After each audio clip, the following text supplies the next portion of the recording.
And we installed this LT1 radiator that's supposed to be about a 1/4 inch thicker. It is not going to work. Hey, welcome back to Rocket Garage and Service. And today we are going to install a LT1 radiator in our LS1 car, and I'm going to show you. So I'm mounted on these Fbodies. This sits in front of your radiator, of course, and it doesn't look too bad on camera because I've cleaned it once already. But literally, this thing is just full of dirt. It is. I mean, there's spots that I can't get clean, and at this point, I just decided to say screw it, and I'm just going to get a new condenser. And another reason for that is because that's impeding airflow. So, and it'll get dirty again, but still. Okay, so we got the car moved in. So this car is a little bit different than your OEM Fbody. I don't have a mass airflow sensor because I'm on a Holley Terminator, so that's gone. But it's fairly the same. I'm just going to loosen up this Allen here, and then we're going to take these clips off, and we'll just take our air filter and remove it over, flip it over, and then we got 4 10mm bolts. So let's do that. So as I said, we just flipped it over. I moved the cover over there. I just set my bolts right there. I have this plate made to delete the cold air. Let me show y'all what I deleted from. I don't know if it's factory or how it came out. So this sat right here, and what it does, it scoops down and grabs air from the bottom. But what I found is there's about a 10-degree difference in my airflow running this. So part of my chasing this car getting hot / warm is I removed this, and it did help. So, but I needed something to delete here, because what I noticed instantly is when I removed this, all the heat went straight into my air filter, and we had to stop. Sorry about that. So my intake air temps rose like 50 degrees really fast because all that heat was going straight into my intake. So I did, it's like some aluminum, just painted it black. It's just 2 10mm bolts. Boom, boom, hold it. So it ain't bad right now, but you see all this trash, and this is what I mean by your condenser catches everything. So I'm going to remove our plastic guard that I have slipped in here. This does help divert the air in. So I had to grab a separate one. On this one I hacked up and cut the sides off because it's supposed to go in here and actually connect to your condenser. Let me get this out, and I'll disconnect our hose and our lower hose, and we should be about ready to pull the radiator out.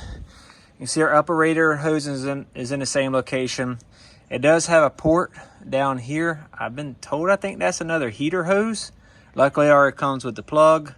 Our petcock is in the same location. Our transmission lines are in the same location, upper and lower, and our return. So it's really, as long as you have this plug, you're good to go. So our electric fans fit the same. I mean, it's pretty straightforward, guys. So, let's measure. The big reason.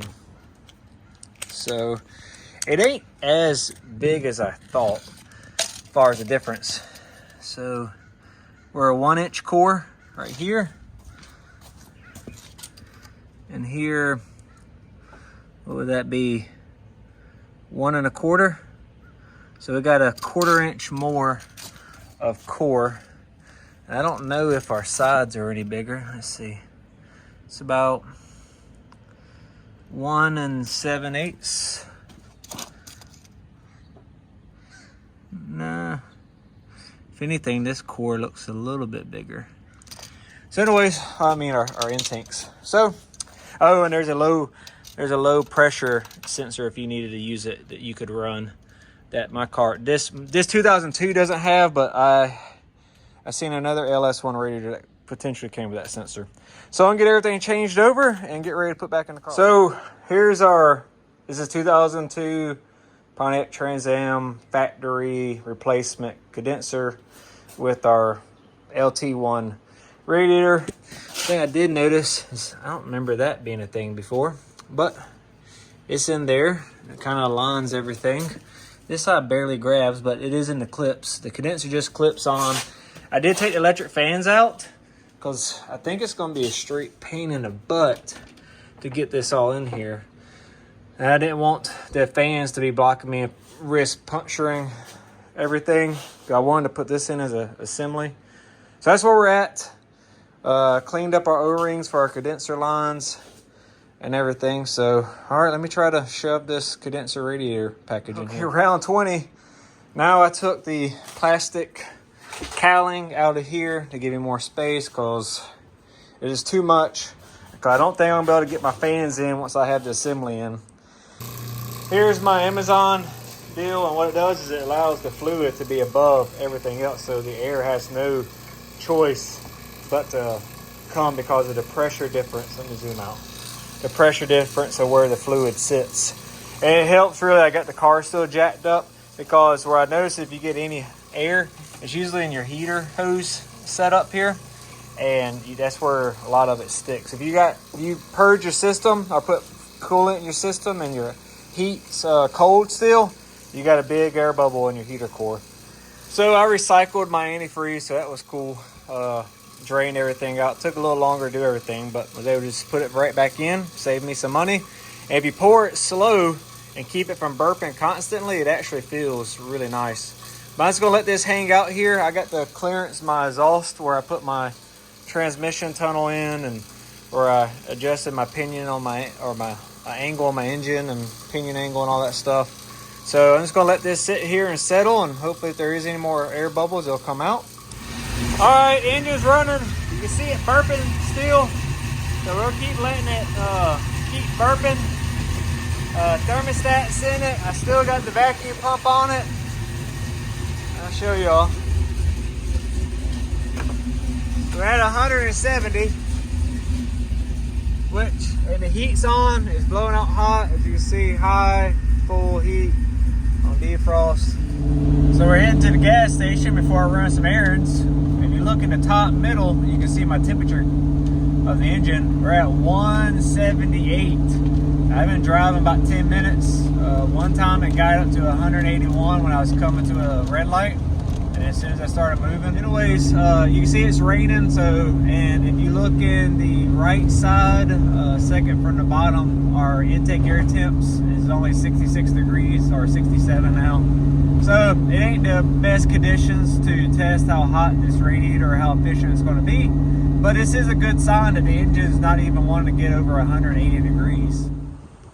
So it's been about 2 months since I've updated you all on this radiator. This is a LS1 Fbody, and we installed this LT1 Radiator that's supposed to be about a 1/4 inch thicker. It is not going to work. I got stuck in a drive-through for about 30 minutes last week, and the temps got up to 220 degrees with the AC on. I had to turn the AC off. It helped a little bit, and wound up having to turn the heat on to get the cool down to like 205, and it was miserable at I think it was 103 degrees that day. So it's not keeping up. It's getting hot while going around 65. It's getting hot at idle. As soon as we hit these hot days, it wasn't efficient enough.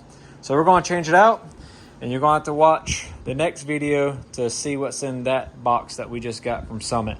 But hopefully it's going to fix our issues. So I'm going to close out this video. That's my review. This engine is only about probably 450 horsepower. It's nothing crazy that this radiator should not be able to keep up. And how we're monitoring our coolant temperatures is we're reading it off a Holley, and the coolant temperature sensor says we're perfectly fine. The Holley is giving us precise degrees and showing exactly where we are. At 220 degrees, our factory gauges are still showing us perfectly normal. So, and I don't know how long this has been an issue back when it was an LS1. I know the factory likes to have hot engines for efficiency, but that ain't where I want to be. So on to the next one. Tune in to a video that's coming out in the future to see if this new radiator fixes our problem.